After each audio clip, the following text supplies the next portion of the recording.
Fala galera, tranquilo? Bora fazer a revisão aqui, ó, rapidinho. A lista de revisão do primeiro ano para a prova específica do terceiro trimestre. Bora lá, galera. Eu vou fazer a parte teórica, que são as questões iniciais aqui, de forma um pouquinho mais rápida, porque na sala de aula eu já passei as questões de certo e errado, certo? Então, bora lá. Primeira questão, considere um quadro balançando em uma parede devido a uma perturbação inicial. Admita que esse quadro está diminuindo o balançar a cada instante, até o ponto que entrará em equilíbrio estático, ou seja, ele está falando simplesmente de um quadro que está assim, e ele começa a balançar. Ele vai balançando, balançando, diminuindo o balançar até que ele para. Claro? E na hora que ele ficar parado, ele vai ficar parado nessa posição perfeitinha. Antes ele balançava para cá, depois ele balançou para lá e ficou fazendo isso daqui. Certo? Aí a primeira pergunta, é um sistema mecânico conservativo? O que quer dizer mecânico conservativo? Quer dizer que a energia mecânica se conserva. A energia mecânica se conserva? Não. Se se conservasse, esse quadro ficaria balançando eternamente. Por não se conservar, que ele vai diminuindo o balançar até que para. Claro? Entendido, galera? Então, pronto. Item errado, próximo item. Bora lá. A energia mecânica é igual a energia cinética mais potencial? Perfeito, esse é o conceito de energia mecânica. Energia mecânica é energia cinética mais energia potencial. Beleza? É esse mesmo. Se tem uma força não conservativa, então o sistema também não é conservativo. Errado. Existem duas classificações de forças. As forças que são conservativas e não conservativas. Ó, vou escrever assim, ó, forças conservativas e forças não conservativas. A gente também classifica um sistema conservativo e um sistema não conservativo. Quando que o sistema é conservativo? Quando quem realiza trabalho é apenas as forças conservativas. Tudo bem? Ah, mas quer dizer então que só tem força conservativa no sistema conservativo? Errado. Pode ter as duas forças. Só que o único que pode realizar trabalho é apenas a força conservativa. No momento que a força não conservativa realizar trabalho, o que é trabalho? É fornecer ou retirar energia. Se alguma força não conservativa no sistema não realizar trabalho, se todas as forças não conservativas do meu sistema não realizarem trabalho, então o sistema é conservativo. Agora, a partir do momento que alguma força não conservativa realizar trabalho, aí o sistema é não conservativo. Ok? Então pronto. Lendo o item de novo, ele fala o seguinte: só de ter uma força não conservativa, então o sistema não é conservativo. É errado. Pode ter força não conservativa que não realiza trabalho. E aí o sistema vai continuar sendo conservativo. Ok? Mas se essa força não mas se existir essa força não conservativa, então ela dissipa a energia mecânica? Errado, porque força não conservativa é aquela que não conserva. E para não conservar a energia mecânica, não é apenas retirando a energia mecânica, também pode ser fornecendo. Se a energia mecânica variar, seja para mais, seja para menos, então eu digo que ela não se conservou. Logo, força não conservativa não é apenas aquela que dissipa, mas aquela que dissipa ou fornece energia mecânica. Por isso o item está errado também. Questão número 5. Trabalho da força resultante é a variação da energia cinética. Perfeito, essa é a fórmula. Trabalho da força resultante é igual a variação da energia cinética. Esse é o conceito do trabalho da força resultante. Ok? Força de atrito só realiza trabalho resistente? Lembrando, existe trabalho resistente e existe trabalho motor. O que é trabalho resistente? Que retira energia mecânica. E trabalho motor? Aquele que fornece energia mecânica. Então quer dizer que força de atrito só realiza trabalho resistente, ou seja, só retira energia do sistema? Errado. Força de atrito também pode ser a força que causa o movimento do sistema. Então, por exemplo, se eu fico parado e começo a andar, é porque foi a força de atrito que me empurrou para frente. Então ela realizou um trabalho motor. Claro? Logo, item errado também. Último item, energia cinética máxima quando o sistema estiver no ponto mais baixo. Galera, quando o quadro está lá, no ponto retinho, e aí quando ele estava assim, depois quando ele vai para essa posição, essas duas posições, seja essa ou essa, ambas são o quadro na posição mais alta. E essa é o quadro na posição mais baixa. Claro para todo mundo?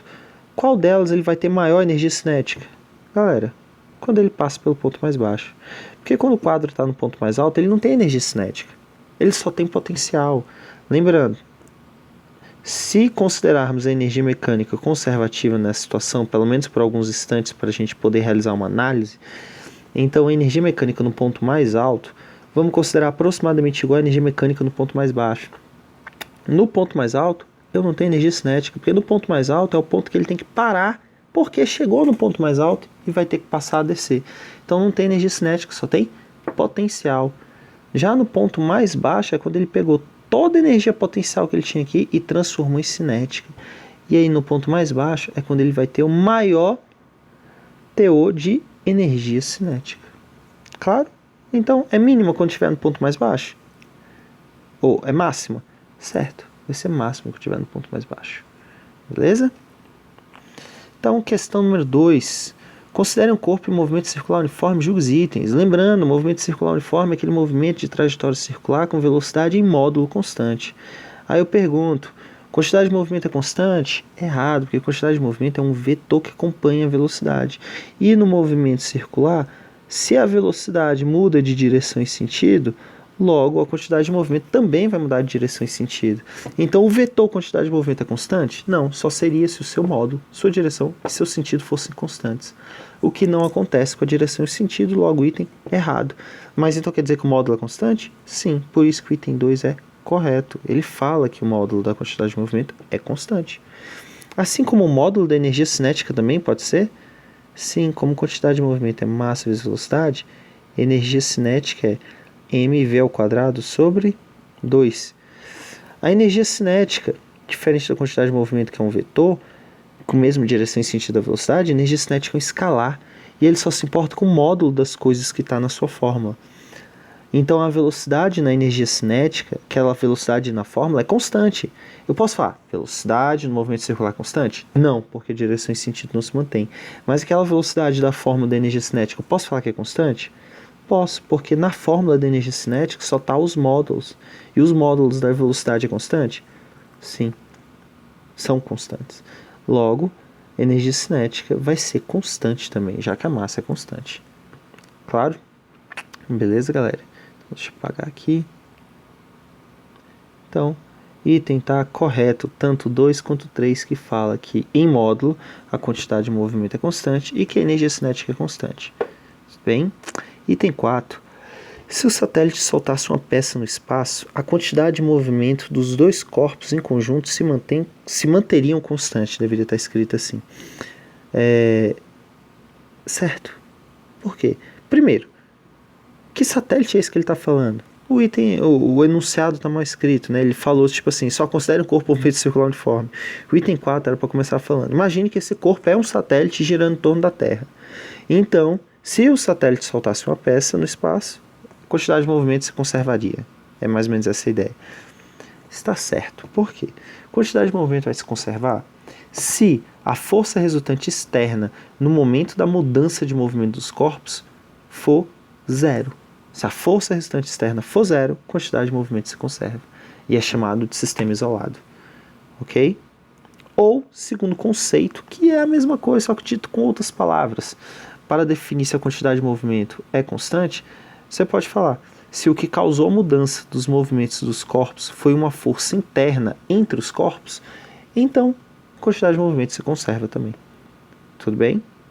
Então, no caso, tem o satélite. Na hora que ele soltou a peça, existiu alguma força externa naquele momento que fosse resultante ao ponto de mudar o movimento dos corpos? Não.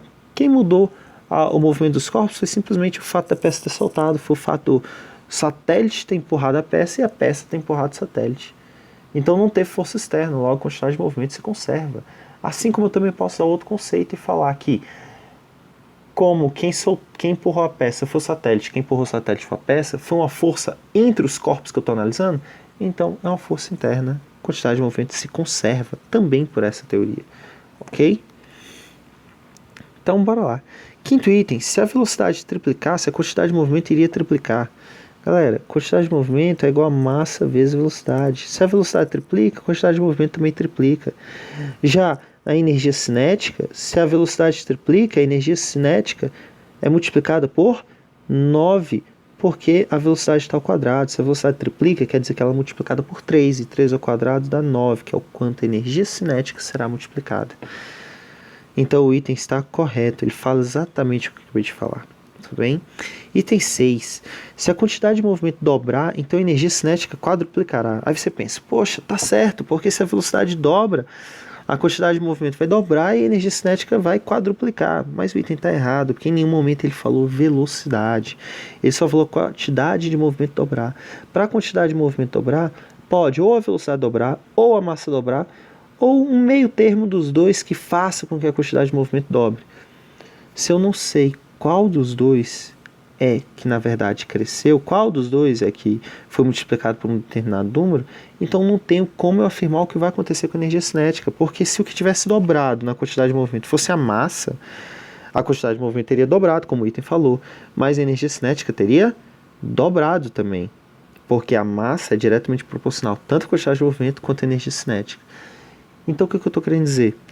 Que como o item só falou que a quantidade de movimento dobrou, ele não falou qual termo que influenciou nisso. Então eu não posso afirmar o que aconteceu com a energia cinética. Como o item afirmou alguma coisa, ele está errado.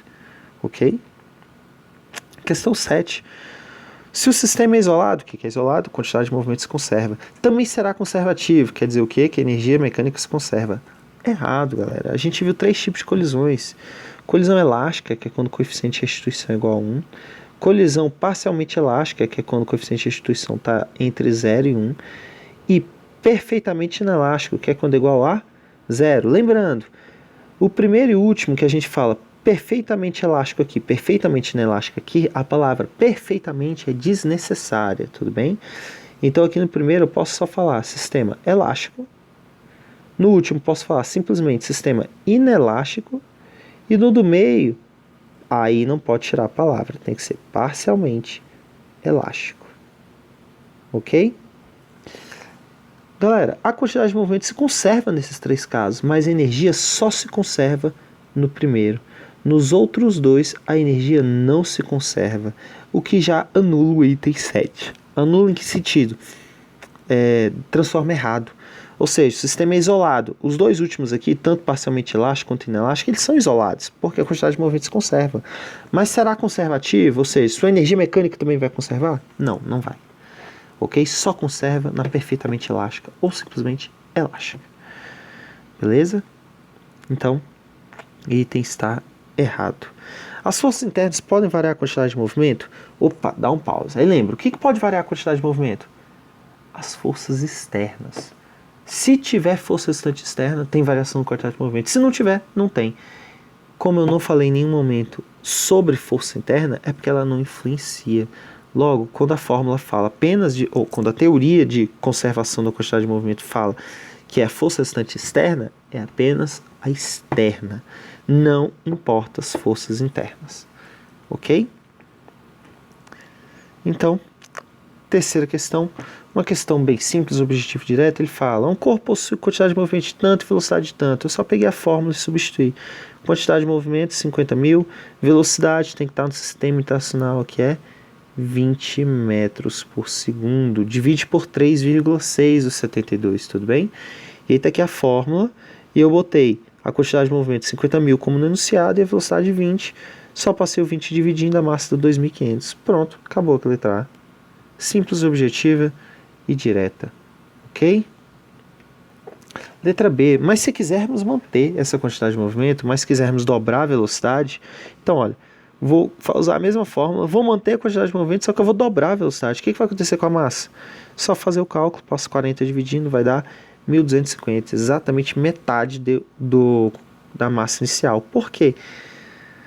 Simplesmente porque massa vezes velocidade tem que dar o mesmo valor. Com 2 números multiplicados entre si tem que dar o mesmo valor, quer dizer que eles são inversamente proporcionais. Se um aumentar, o outro tem que diminuir na mesma proporção. Se um dobra, o outro tem que diminuir pela metade. Se um triplica, o outro tem que diminuir 1/3. Ok? Então, bora. Continuando. Questão número 4. Aqui ele fala de duas situações que começam iguais. Tudo bem? Aqui, ó, foi uma correção que eu fiz. Na questão original estava faltando a massa dos corpos, ok? Botei aqui no cantinho.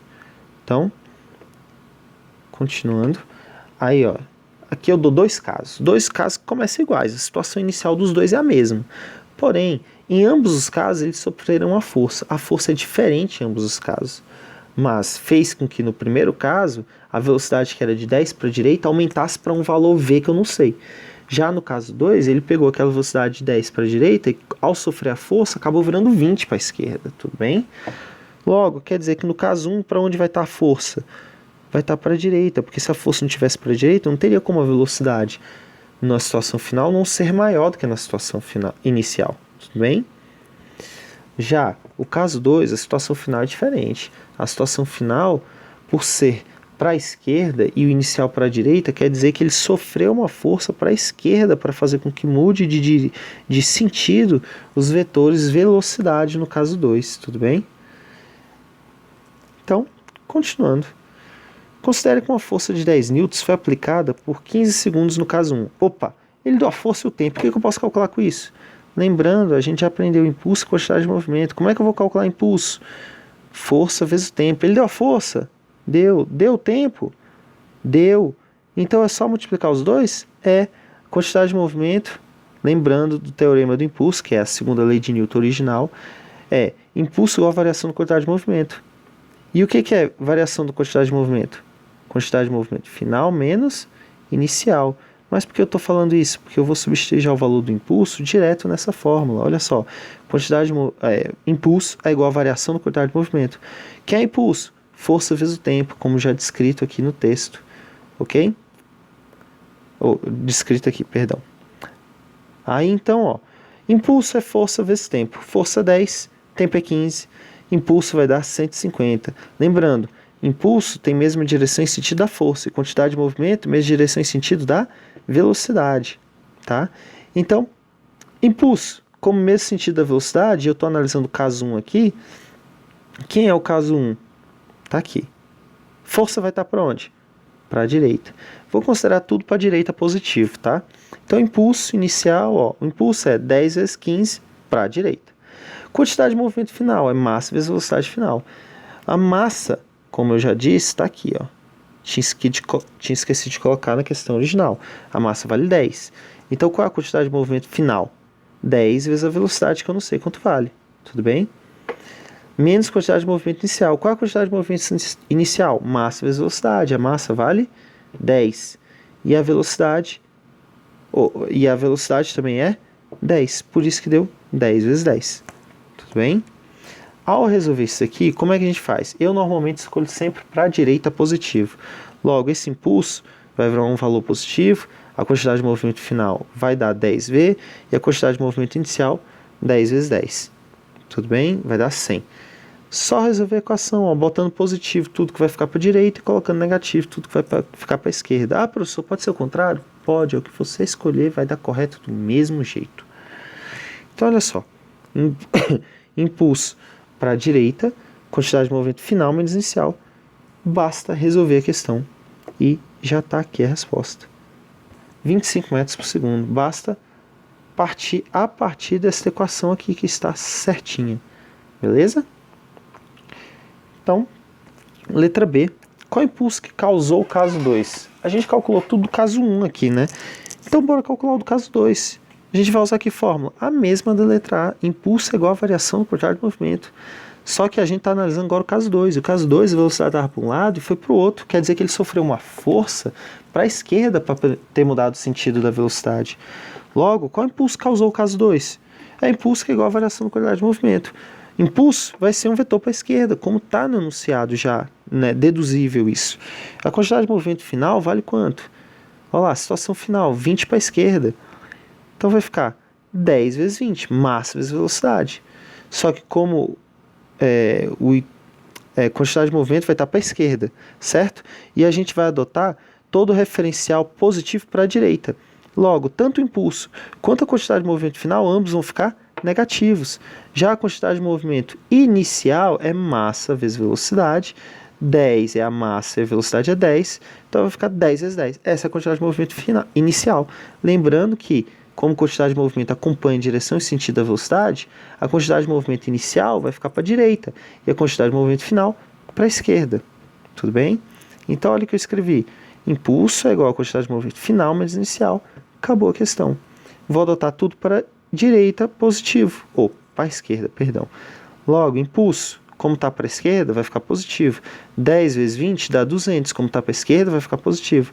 E 10 vezes 10 dá 100, como vai ficar para a direita, vai ficar negativo. Como já tinha o negativo na fórmula, menos com menos, mais 200 mais 100, 300 newtons vezes segundos. Ok? Então, acabou. Questão número 5. Galera, questão número 5, questãozinha direta, vai estar na prova desse jeito, ok? E é simplesmente calcule o momento em torno de cada ponto. Aí você tem que lembrar qual é a fórmula de momento. Momento é força vezes distância. Calma aí, mas que força vezes distância? É a mesma fórmula de trabalho? Não. Trabalho também é força vezes distância. Mas que distância é essa? É o deslocamento do bloco. E que força é essa? É a força na direção paralela ao deslocamento. Tudo bem? Isso se a força for paralela. Ah, mas se a força não for paralela, como é que você vai calcular? Você não falou que é só paralela? Se ela não for paralela, você vai decompor. Se tiver uma parte na direção paralela, pronto, já tem trabalho. Tudo bem? Mas, se a força for perpendicular ao deslocamento, vai haver trabalho? Não, zero. Mesma coisa vai acontecer com o momento, só que ao contrário. Enquanto a força tem que ser paralela ao deslocamento, como no caso do trabalho, aqui a força tem que ser perpendicular ao D, que não representa deslocamento, mas sim distância do braço de alavanca. O que é braço de alavanca? É a distância do ponto que você vai analisar até o ponto que você aplicou a força. Tudo bem? Então, letra A. Primeiro momento que a gente vai calcular, momento da força em torno do ponto A. Olha só, aqui está o ponto A, momento em torno dele. Cadê? Só tem uma força, 1000. Braço de alavanca, distância entre os dois. Qual o valor da força? 1000. Ela precisa decompor na direção perpendicular? Não, já está pronta. Então é só fazer 1000 vezes essa distância, que vale 5. Logo, o resultado vai dar 5.000. Mas 5.000 o quê? Positivo ou negativo? Lembrando, se ele está empurrando para cá, ele vai girar assim. Sentido horário, que é negativo. Beleza? Vou pular B e deixar por último. Bora para C. Esse momento em torno do ponto C. É o momento dessa força em torno do ponto C agora. Sentido anti-horário, logo vai ser positivo. Ok? E qual a distância do braço de alavanca? 1 metro. A força está perpendicular ao braço de alavanca? Está. Então, simples caso de aplicação de fórmula. 1000 vezes essa distância, que vale 1 metro. Tudo bem? Então, vai dar 1000. Positivo ou negativo? Como ele em torno do ponto C vai tender a girar de forma anti-horária, é positivo. Tudo bem? Já a letra D, qual é o momento em torno da letra D? Lembrando, para ter momento, a força precisa ser perpendicular à distância do braço de alavanca, mas o D tem que ser o valor do braço de alavanca. Tudo bem? E então, esse 1000 em torno do ponto D, realiza trabalho ou não? Não realiza trabalho, porque essa força não tem como decompor na direção perpendicular. Ela já está na direção paralela. Ok? Logo, momento em torno do ponto D vale 0. Ok? E aí, voltamos na letra B. Como é que calcula aquele momento em torno da letra B? Aí você faz o desenho esquemático assim, B.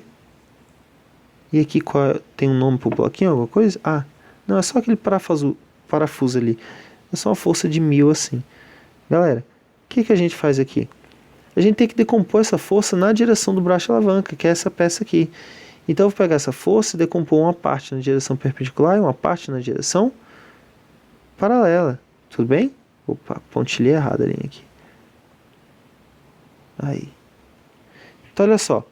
Esses 1000 newtons, ele pode ir basicamente na direção por ser inclinado esse 1000, ele vai ter duas componentes, uma na direção paralela ao braço de alavanca, outra na direção perpendicular. Só me importa o momento gerado pela direção perpendicular, que a paralela vai ser momento igual a 0. Então eu vou ter que pegar esse 1000 e decompor para cá. Preciso ter algum ângulo aqui para eu conseguir resolver essa questão, já que aqui é o ponto A. Que ângulo eu vou usar? Galera, concorda que, olha para esse triângulo aqui, não é um triângulo retângulo? E esse ângulo aqui não é o ângulo θ que a questão dá? Quer dizer, a questão não dá o ângulo θ, mas dá os dados para resolver? Dá. No momento que, rapidinho, no momento que ele deu todas essas distâncias, tudo certinho, ele basicamente já deu tudo para resolver a questão. Inclusive, os lados desse triângulo que a gente destacou. Concorda que isso daqui vai formar um triângulo de lados 4 e 3. Como é que eu vou calcular a hipotenusa, que nesse caso é o braço de alavanca? É só fazer Pitágoras. Então, como aqui vale 3, aqui vale 4, aqui vai valer 5. Logo, na letra D, o braço de alavanca mede 5 metros. Beleza? Opa. Eita. Rapidinho, tá dando problema. Pronto. Então, bora lá. Momento em torno do ponto B. Tá dando quanto? Bora. Momento em torno do ponto B. Peguei a força, vou decompor. Vou usar este ângulo bem aqui. Ângulo θ, que é o que vai aparecer bem aqui. Tudo bem? Só me importa a parcela perpendicular, não me importa a paralela para calcular os momentos. Então, eu só preciso desse ângulo θ, que é o ângulo que está bem ali para resolver a questão. Concorda que isso aqui é o cateto oposto, isso aqui é a hipotenusa do triângulo que tem o θ? Cateto oposto 4, hipotenusa 5 metros. Então, seu seno dá, tá escrito aqui, ó. Seno de θ a gente calculou e deu quanto? 4 sobre 5. Já cosseno deu quanto? Vai dar 3/5, ok? Então, para eu calcular a componente perpendicular da força 1000, eu preciso decompor. E essa componente é que está com ou sem o ângulo do lado? Com. Logo, quanto vale essa parte, essa componente da força 1000, que é a única que importa? Vai ser força vezes braço de alavanca, que vale 5 metros, que é o tamanho dessa barra, 5 metros. Tudo bem? Então, só que esse 1000 já está na direção perpendicular? Não, eu tenho que primeiro decompor esse 1000. Então, na hora que eu decompor esse 1000, essa componente é igual ao vetor original, que é 1000 vezes, como a componente está com o ângulo θ, vai ser vezes cosseno de θ. Certo? Então, o momento em torno do ponto B vai ser a força que está rolando um cálculo aqui para poder calcular qual é a componente perpendicular e vezes o braço de alavanca, que vale 5 metros. Então, cosseno de θ vale 3/5, então vai ficar 1000 vezes... Opa, tá certo? O ângulo θ não está aqui, galera, perdão. Eu desenhei o ângulo θ aqui, mas não é ali que está o ângulo θ. O ângulo θ está aqui, certo? O ângulo θ está aí. E aí a componente que eu quero calcular está com ou sem o ângulo θ do lado? Sem o ângulo θ do lado, então eu tenho que usar seno de θ. E seno de θ vale 4/5, então vai ficar 1000 vezes 4/5, isso vai dar 800, tudo bem? Opa. Seno de θ, isso aqui vai dar 800 newtons. Esse é o valor da componente perpendicular da força. Para calcular o momento em torno do B agora, é só pegar a componente perpendicular da força, que é 800, vezes o braço de alavanca, que é 5 metros. O momento em torno do ponto B vai ser 800 vezes 5, que é 4.000. Está aqui. Só que não esqueça, MB está realizando um momento para onde? Momento em torno do B, esse 1000 que está causando. Concorda que em torno do ponto B ele está tendendo a girar assim? Anti-horário, sentido positivo. Beleza? Então, é assim que se calcula os momentos. Aí, bora lá. Questão número 1. Questão número 6. Perdão, galera, tá um pouquinho tarde, então eu tô dando uma leve drogada aqui no meio do vídeo. Questão número 6. Determine as duas normais, sabendo que a massa do bloquinho que está em cima é 10 kg, a massa da barra que está apoiada em dois apoios ali é 50 kg e que a gravidade na região é 10. Como é que eu vou fazer isso? Primeiro tem que desenhar todas as forças que tem na barra. Quais são todas as forças que tem na barra? Primeira força que tem, as duas normais, uma em cada apoio, claro. Depois, o peso da barra, que está onde? No meio dela. Tá? O que é o meio dela? Se a barra mede 6 metros, o meio é 3 metros para um lado, 3 metros para o outro. Isso é estar no meio da barra, ok? Então, ó. Opa. E o bloquinho tem peso? Tem. Vale quanto? Vale 100 newtons, tudo bem? Que é massa vezes gravidade. A massa dele é 10, gravidade é 10, o peso deu 100. Assim como o da barra foi massa vezes gravidade. Massa 50, gravidade 10, o peso deu 500, ok? Então lá, o bloquinho que o peso deu 100, concorda que ele está sobre a barra? O seu peso vai ser aplicado na barra desse jeito, porque ele está na horizontal, ele está sobre uma superfície horizontal, perfeita, plana, parado, não sobe nem desce, e não tem nenhuma força além de peso normal no bloco Mzinho, logo, seu peso é igual ao seu normal? Sim. E a normal é a força que a barra faz no bloquinho? Sim. Qual é a força que o bloquinho faz na barra? A reação da normal. Como a normal já está sendo igual ao peso, a reação da normal também vai ser igual ao peso e vai valer 100 newtons. Então, o que é esses 100 newtons? Nada mais é do que o peso do bloquinho sendo aplicado sobre a barra, tudo bem? Falando de forma mais simplificada, para quem ficou com dúvida com o que eu acabei de falar. Então, temos 4 forças. As forças dos 2 apoios que não sabemos e queremos saber. O peso da barra, que fica no meio da barra, e o peso do bloquinho que está aqui, ó, vai ficar abaixo do bloquinho, tudo bem? Então, essas 4 forças. Fazer equilíbrio nada mais é do que pegar essas 4 forças e aplicar para as fórmulas de equilíbrio. Quais são as fórmulas de equilíbrio? Tá um pouco sem espaço, mas força resultante na direção x igual a 0, força resultante na direção y igual a 0, e o último é que o momento resultante tem que dar igual a 0. Essas são as 3 condições que devem ser satisfeitas para que um corpo esteja em equilíbrio, seja estático ou dinâmico, certo? Então, bora lá. Eu dei dica, sempre começa pela equação do momento resultante igual a 0. Mas para fazer isso, você precisa escolher um ponto para calcular os momentos em torno daquele ponto. Aí eu posso escolher tanto faz, ponto A ou ponto B, porque lembra que eu falei, você escolhe o ponto que tiver mais coisas que você não sabe, o ponto A tem o NA, o ponto B tem o NB, e acabou, ninguém tem mais do que essas 2 variáveis, então tanto faz qual você escolhe. Então eu vou escolher o momento em torno do ponto A, que é como está aqui no gabarito que eu fiz e já está lá no Google Drive, obviamente. O momento em torno do ponto A tem que ser 0. Como eu tenho 4 forças, eu vou ter 4 momentos, mas na teoria algum deles realiza trabalho nulo? Ou realiza momento nulo já? Sim. Se eu escolho o ponto A para ser o meu ponto de giro, para fazer os momentos em torno dele, então o momento realizado pelo NA vale quanto?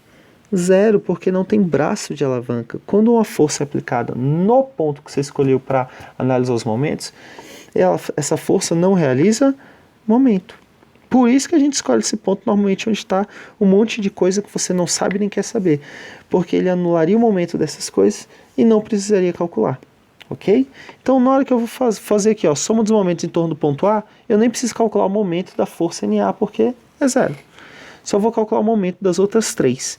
Então bora lá, momento do 500, força 500. Qual é a distância do ponto que eu estou analisando? 3 metros, porque ele fica no meio da barra. Então aqui, ó, momento, tudo bem, da força devido ao peso da barra. 500 vezes 3, como ele está tendendo a girar assim, sentido horário é negativo. Então deu 500 vezes 3, negativo.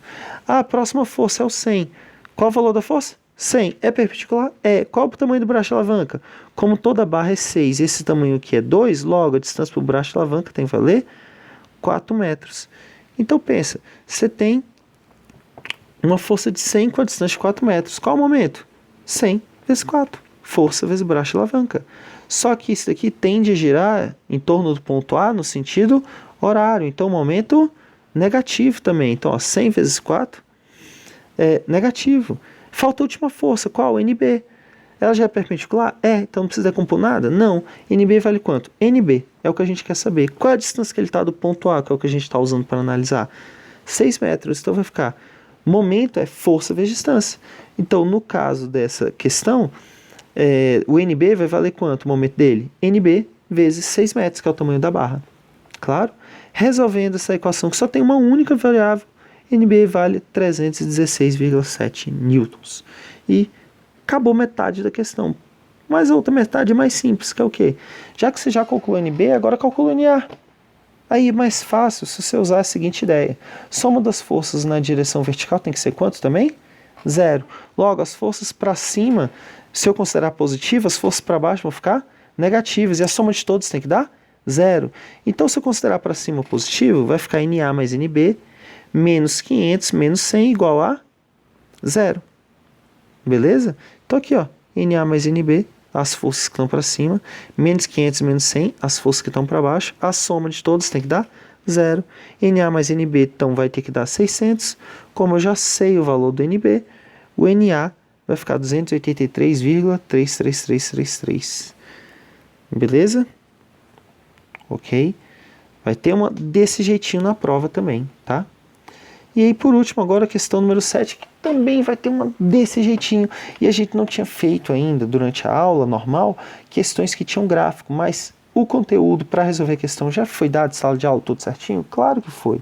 A questão é só interpretar o gráfico nisso daqui. Não é matéria nova, não é uma matéria a mais, não dei essa matéria. Sim, eu dei a matéria. Eu só não tinha colocado um gráfico para vocês interpretarem. Tudo bem? E como é que a gente vai fazer isso? Primeiro, são dois carros que vão se bater.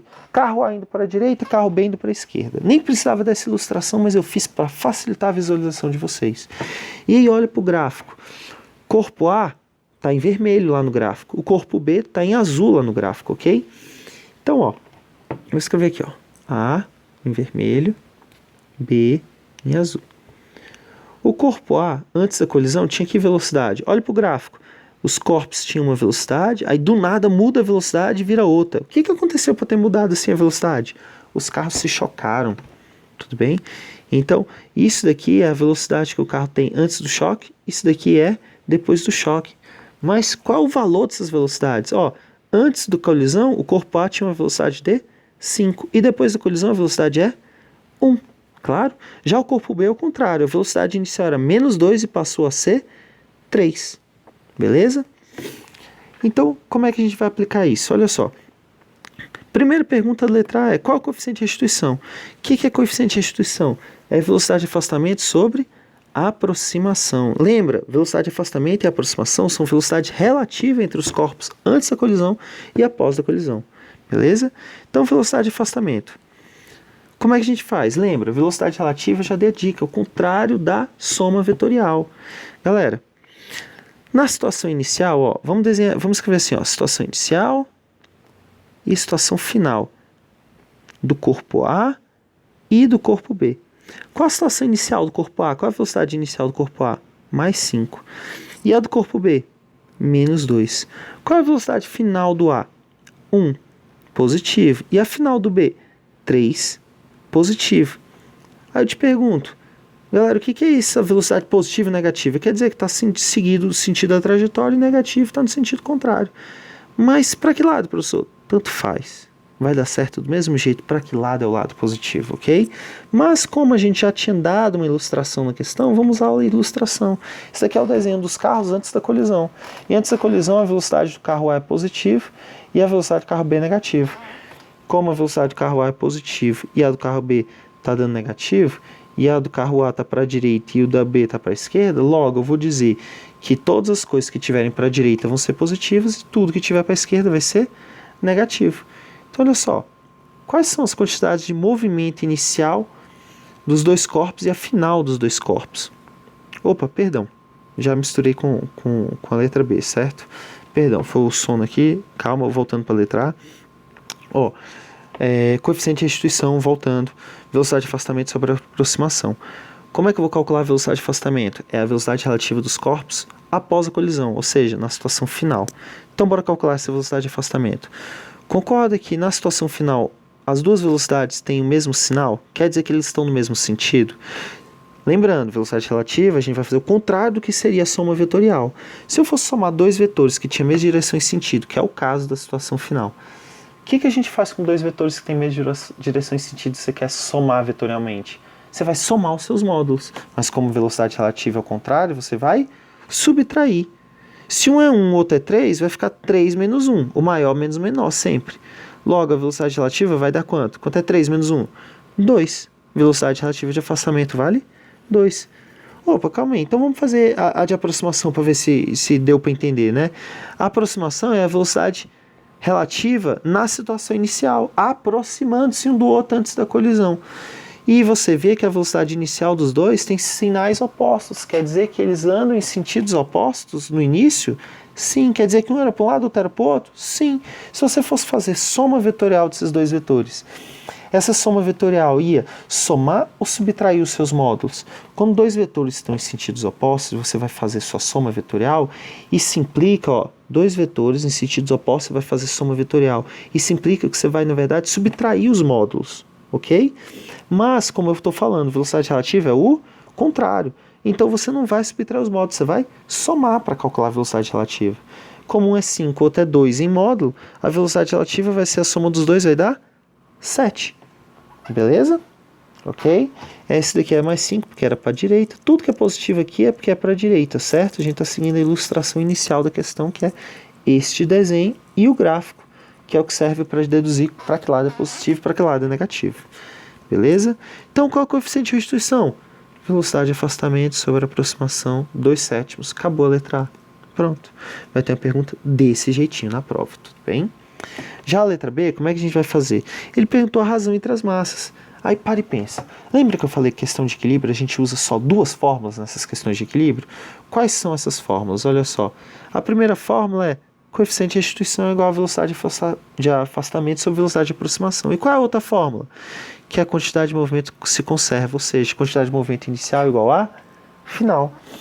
E como eu usei na letra A a primeira fórmula, na letra B eu devo usar a segunda? Provável, galera. Estou dando uma dica. Equilíbrio são duas fórmulas só. Equilíbrio não, perdão. Colisões. São só duas fórmulas. Como tem letra A e B na questão, uma questão vai usar uma fórmula, uma letra vai usar uma fórmula e a outra letra vai usar a outra fórmula. Vai estar assim na prova? Sim, vai estar. Ok? Então, bora lá. Quantidade de movimento inicial igual a final. Galera, qual é a quantidade de movimento inicial? Lembrando, ó, situação inicial, os dois corpos estavam em sentidos opostos. Como é que eu vou fazer essa quantidade de movimento? Ó, quantidade de movimento inicial do corpo A. Aliás, quantidade de movimento inicial aqui nessa fórmula é a quantidade de movimento inicial de todos os corpos do sistema. Tem que ser igual à quantidade de movimento final de todos os corpos do meu sistema também. Então, bora lá. Quantidade de movimento inicial do meu sistema. O meu sistema é composto de corpo A e B. Logo, a quantidade de movimento inicial é a soma da quantidade de movimento inicial do corpo A e do corpo B. E como é que vai dar isso daqui? Olha só, do corpo A, como a velocidade é para a direita, a quantidade de movimento vai estar para a direita. E a do corpo B, inicialmente, vai estar para onde? Como a velocidade está para a esquerda, a quantidade de movimento vai estar para a esquerda. Estou só explicando o sentido dos vetores de quantidade de movimento que estão desenhados aqui, ok? E agora na situação final. Por que os dois estão para a direita? Porque na situação final, os dois corpos se locomoviam para a direita, como quantidade de movimento tem mesmo direção e sentido da velocidade. Então a quantidade de movimento final dos dois corpos vai ser para a direita, assim como suas velocidades, ok? Mas qual o valor delas? O valor é mais fácil. O valor é só fazer massa vezes velocidade. O importante é saber a direção e o sentido, ok? Então, ó, qual a quantidade de movimento inicial do corpo A? Massa dele, MA, vezes velocidade dele, 5. Mais importante, direção e sentido para a direita, ok? É um vetor horizontal com sentido da esquerda para a direita, se fosse falar de forma completa. Mas a gente pode ter uma liberdade poética e falar simplesmente quantidade de movimento inicial do corpo A é para a direita. Acabou, ok? E a do corpo B é para a esquerda. E vale quanto? Massa vezes velocidade. Qual a massa do corpo B? É o que eu estou pensando na questão. Então vai ser mb vezes 2. Massa vezes velocidade. Tudo bem? Qual a quantidade de movimento final? É só fazer do corpo A, massa vezes velocidade, MA vezes 1, e fazer para o corpo B. É a massa dele vezes a velocidade dele. MB vezes 3. Ok? Essa é a quantidade de movimento final. Então, galera, para a gente terminar de resolver, ir para a próxima linha, a gente só precisa definir de novo qual é o lado que é positivo, qual lado as coisas vão ser negativas. Eu normalmente gosto de escolher as coisas para a direita positiva, independente da questão, tudo bem? Então nesse caso eu tenho 3 coisas para a direita, logo essas 3 vão ficar positivas e a única que está para a esquerda vai ficar negativa. Então bora lá, ó.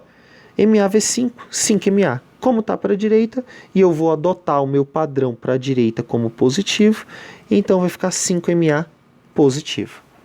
MB vezes 2, como está no sentido contrário do meu padrão, vai ficar negativo, menos 2MB.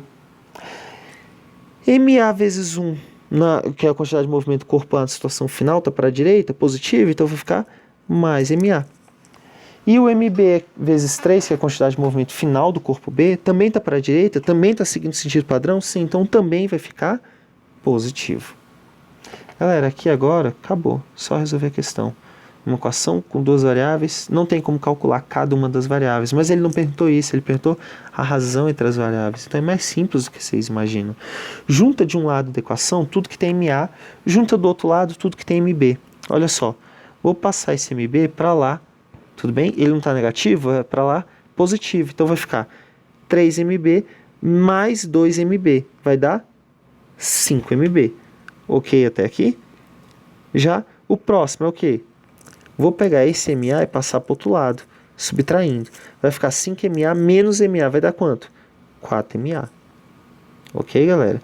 Então, resumidamente, a partir dessa equação, chegamos nessa, que é bem mais resumida, e para encontrar a razão que a questão pede, que é MA sobre MB, basta pegar o MB, passar para lá dividindo, e passar o 4 que está multiplicando para lá dividindo também. O que a gente vai encontrar? Ó, na hora que passar o MB para lá dividindo, vai ficar 4MA sobre MB. Aqui, ó, MA sobre MB. Só que esse 4 eu vou passar para lá dividindo. Vai ficar 5 sobre 4. Então quer dizer que MA sobre MB deu 5 quartos? 1,25? Sim, é isso mesmo. Ok? Essa é a razão entre as massas para que a quantidade de movimento se conserve, de acordo com os dados do gráfico. Beleza, galera? Peço perdão por estar um pouquinho mais devagar, posso ter ficado um pouquinho mais lento, explicar uma coisa ou outra, mas, por favor, se tiver ficado com dúvida, galera, como a gente não tem mais aula até o dia da prova, tirem dúvida comigo no intervalo, antes das provas específicas durante essa semana, ok, galera? Então, espero que vocês façam uma prova, tá? A prova está bem parecida com a lista, ok? Dá uma dica aqui.